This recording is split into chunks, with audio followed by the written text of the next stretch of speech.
Hello বন্ধুরা, সবাই কেমন আছো? চলে এলাম নতুন ভিডিও নিয়ে। আমি পম্পা। গত ভিডিওতে আমি বলেছিলাম যে আমি হায়দ্রাবাদে ট্রিটমেন্টের জন্য যাচ্ছি কলকাতা হয়ে। তো কলকাতা থাকার পর পরদিন আমাদের হাওড়া থেকে ফলকনামা এক্সপ্রেস ছিল ট্রেন, যেটা সেকেন্দ্রাবাদ পর্যন্ত যায়। যথারীতি সকাল 8:30টায় ট্রেনটি ছিল। আমরা সকালবেলা উঠে হাওড়ার উদ্দেশ্যে রওনা দিলাম। সেখানে পৌঁছে কিছুক্ষণ অপেক্ষার পর আমাদের ট্রেনটি সেকেন্দ্রাবাদের উদ্দেশ্যে রওনা হলো। কলকাতাকে বাই করে দিলাম।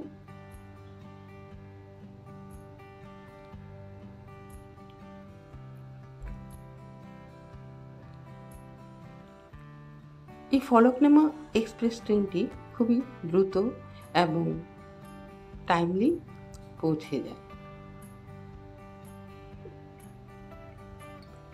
খুব সকালবেলা ওঠার জন্য আমার ঘুম হয়নি, তাই ট্রেনে চেপেই ঘুমিয়ে পড়েছিলাম। তাই সকালের দৃশ্যটি তোমাদের সাথে শেয়ার করতে পারলাম না। তারপর খাওয়া দাওয়া সেরে আমরা ট্রেনে পরের দিন সকাল 10:30টায় ট্রেন সেকেন্দ্রাবাদ স্টেশনে পৌঁছালো। আমাদের খুব পরিচিত একজন লোক, গফর খান দাদা, সেখানে উপস্থিত ছিলেন সেকেন্দ্রাবাদে। তিনি আমাদের সেকেন্দ্রাবাদ থেকে হায়দ্রাবাদে নিয়ে যান। সেকেন্দ্রাবাদ থেকে হায়দ্রাবাদ যেতে হলে অটো বা ক্যাব বুক করে যাওয়া যায়। যেহেতু আমার এআইজি হসপিটালে ট্রিটমেন্ট হয়েছিল, তাই আমরা হসপিটালের পাশে একটি লজে ছিলাম। 5 মিনিট দূরত্বে ছিল। সেটা শুধু ছিল লজিং, খাওয়া দাওয়া বাইরে করতে হতো।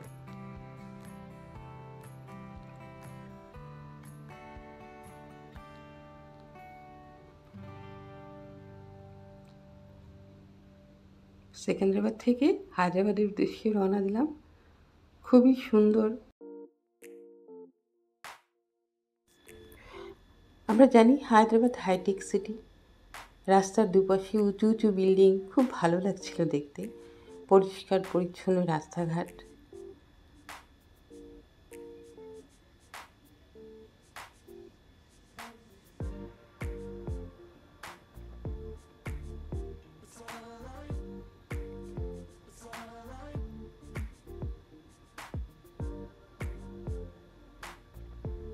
দারুণ লাগছিল দেখতে। আমরা ছিলাম গাছুয়ালি, ওখানে একটা লজে, আকাশ লজ, 2000 করে পার ডে। ওই লজে আমরা ছিলাম। পরদিন সকালবেলা উঠেই 7টার সময় আমরা এআইজি হসপিটালে উদ্দেশ্যে রওনা দিলাম। 5 মিনিটের দূরত্বে হেঁটেই গেলাম এবং সেখানে রেজিস্ট্রেশন সব ফর্মালিটিস শেষ করে তারপর ডক্টরকে দেখানো। আমি যেহেতু গ্যাস্ট্রোলজি ডিপার্টমেন্টে দেখিয়েছিলাম, ডক্টরের নাম ছিল কীর্তি কৃষ্ণা বাইঘাটে। সারাদিন বসার পর অপেক্ষার অবসান হলো, ডাক্তার দেখানো হলো এবং বেলা গড়িয়ে তখন 4:30। সারাদিন কিছু খাওয়া দাওয়া হলো না, তাই ভীষণ খিদে পেয়েছিল। হসপিটাল থেকে বেরিয়ে পাশে একটা ঝাঁ চকচকে রেস্টুরেন্ট দেখলাম, সেখানে চলে গেলাম। রেস্টুরেন্টের নাম ছিল ইসলাম কিচেন। সেখানে আমরা তেলেগু থালি খেলাম। আমার এই ভিডিওটি যদি তোমাদের ভালো লেগে থাকে তাহলে অবশ্যই একটা লাইক ও কমেন্ট করো। খুবই ছোট্ট ভিডিও, আশা করি দেখবে। সবাইকে অনেক ধন্যবাদ। আবার দেখা হবে পরবর্তী ভিডিওতে। সবাই ভালো থেকো, সবাই সুস্থ থেকো।